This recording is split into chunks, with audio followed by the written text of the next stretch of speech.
Op makes a post to gain support after realizing he wasn't as attentive to his girlfriend as the other boyfriend was during a double date. Op slowly tells on himself and information is revealed that he's a creepy super stalker. Posted by u/disastrous_motor_792. I'm a 21M, and I was out with my girlfriend, 21F, at a bar when we ran into her good friend from high school, Katie, fake name, and another guy she knows, John, also a fake name. Both are also 21. Apparently, John and Katie met at my girlfriend's house a few weeks prior when John came to buy something from my girlfriend's dad. My girlfriend was excited to see them both and asked what they were doing there, and they said they were on a date. We all talked for a bit and ended up sitting at a table together. For context, the original seating arrangement had me and John sitting across from each other, closest to the wall. The table was right up against the wall, while the girls sat on the outside. John immediately seemed irritated by this seating arrangement, even though he was sitting next to the girl he was with. Two guys were standing next to us after we sat down. As we started talking, John put his hand on Katie's arm and told her to trade seats with him. Katie looked a little confused but started to get up to move, and I told John to stop being such a prick if he wanted this first date to go well. John then told me to F off and sat down in the seat Katie had moved from. About 2 to 3 minutes later, a fight broke out between the two guys I mentioned earlier, and one of them got punched and fell back directly into John. When everything finally settled, I said, "Wow, that was crazy." John looked at me and asked, "So, am I still a prick?" If you had been paying attention to your surroundings, you would have noticed they were arguing before I made her move seats with me. And you would have known that's why I made her move seats with me. I understand that he thinks he's a hero or something, but he didn't make my girlfriend move. He was only worried about that girl. Now my girlfriend is mad at me because she says I was a jerk to him. So, am I the jerk here? Update 1 week later. I posted my story a week ago, and everybody called me a jerk, but there's new information.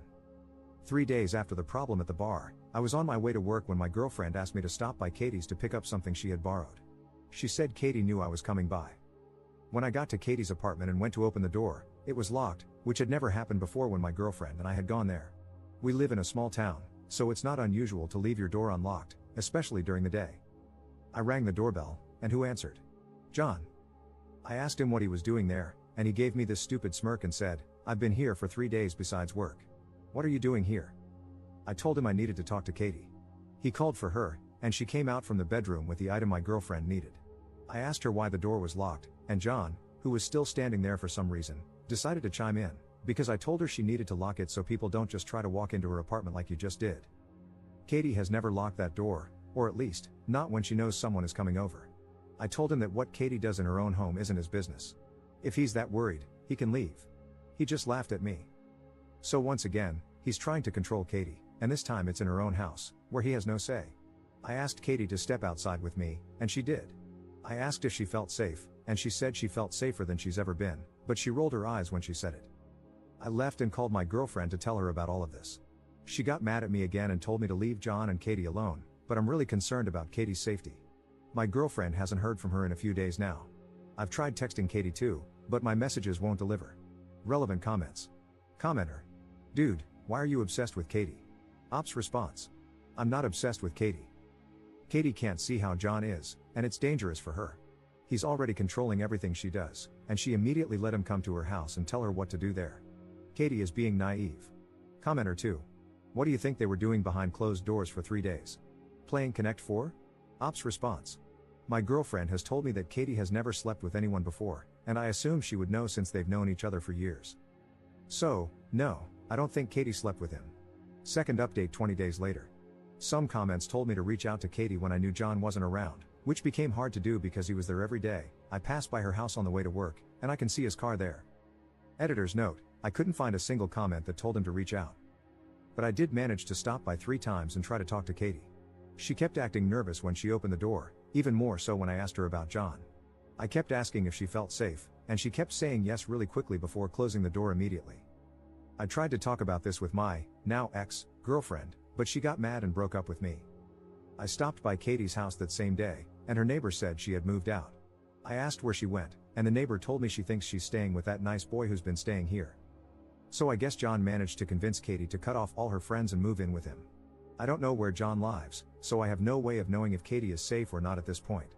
Their relationship has moved at lightning speed for no reason other than John wanting to have her under his complete control. I'm not sure what to do at this point. I just hope Katie is okay. Relevant comments. Commenter. Are you seriously this clueless? Katie moved in with John to protect herself from you because she knew you'd keep stalking her once you found out where she lives. Since you don't know where John lives, she feels safer there. Katie's dad and your ex aren't sharing any information about Katie's whereabouts because they're probably disgusted by your actions and know you're obsessed with her. You're crossing serious boundaries. Your actions are so disgusting that you drove that girl to leave her own home. Ops response. John is good at making people think he's the white knight. John is good at manipulating people. He is crossing major boundaries. You don't drop a girl off after a date and then stay for over a week. And you don't make her move in with you unless you just want to control her, desire her to sleep with you a few times, and then toss her away. Commenter 2. You spoke to the man like twice, how have you drawn this conclusion? Ops response. Small town. You know people who know things. John has a reputation for being a bit of a player. So if she hasn't seen anything bad about him yet, she will when she gets cheated on or thrown out for the next girl. John's post one day later. Posted by you/John not John 1941. Hello, people of Reddit. John here, even though he screwed up and used my real name in one of his comments before editing it. I got sent a link to the account that has been repeatedly posting about me and my girlfriend, yes, my girlfriend, even though he swears up and down she isn't, this afternoon, and it's taken me a while to decide what I'm going to say. So if he wants to continue taking this to the internet for strangers to decide, then fine, I'll do that at this point. Since everyone is apparently familiar with these fake names due to the million posts he has made, I guess I'll keep using them. First of all, Colton, you don't get a fake name, nobody ever told you that the bar was our first date. You decided that it was because you didn't know better. You posted that 3 weeks ago, and in it, you were correct in saying that I met Katie at Haley's dad's house. You never gave your girlfriend a fake name, so I will, a few weeks before that. That means we met 6 weeks ago. Our first date was the day after I met her. Whether Haley knew this or not, I have no idea. It's not something I ever bothered to ask Katie because it didn't seem important, and still doesn't. Second, I don't know why Haley told you about Katie's previous sex life, or lack thereof, but that was uncalled for and not her private business to share. It also wasn't your business to put on the internet. More than that, I can't even fathom how you managed to steer that question into a conversation with your own girlfriend. I doubt she just offered up the information. Third, you kept commenting very adamantly in your first, and maybe second, I lost track, post that Katie definitely was not sleeping with me. Please allow me to put your misplaced concerns to rest. Since it's already out there and I've talked to Katie about posting this, yes, she is. But the sleep comes after all the sex. Fourth, let's talk about how you showed up to get Haley's sweater. You tried to barge into Katie's apartment. The door was locked, which, by the way, is a safety thing. You do know she could get out of the apartment even though it was locked from the inside, right? I have to make sure because you're not very smart. You threw what can only be described as the temper tantrum of the century. Not only that, but this wasn't the first time you've tried to do so when dropping by to say hi.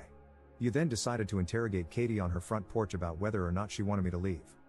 Not only that, but, and you conveniently left this part out, you messaged Katie's dad, whom you've never met in your life. Once Katie calmed him down and he understood the situation, he likes me a lot, by the way, we have plans for golf next week, things were fine. Also, you texted and called Katie so many times it was insane. Fifth, when you kept dropping by repeatedly after all this while I was at work, you left out the fact that during the last visit, you went to the apartment manager's office, claimed you were there to check on your friend, and convinced her to give you a key to Katie's apartment. You conveniently leave out the part where Katie got out of the shower and found you standing in her freaking kitchen while she was in a towel. I need you to understand that you scared the life out of her. She called me while crying. I had to leave work, call my brother, rent a U-Haul, and that was the day the three of us packed up all her things and she moved in with me. Sixth, in your comments, you've repeatedly said Katie wouldn't willingly be with me. Buddy, she's not chained in a basement. She has her own car, her own money, and everything. Nobody has taken away any freedom she had before she and I got together. Seventh, you mentioned in some of your comments that I have a reputation for being a player. I'm not even really going to address this other than to say, okay? And? Eighth, you described me as cocky and arrogant, and you know what?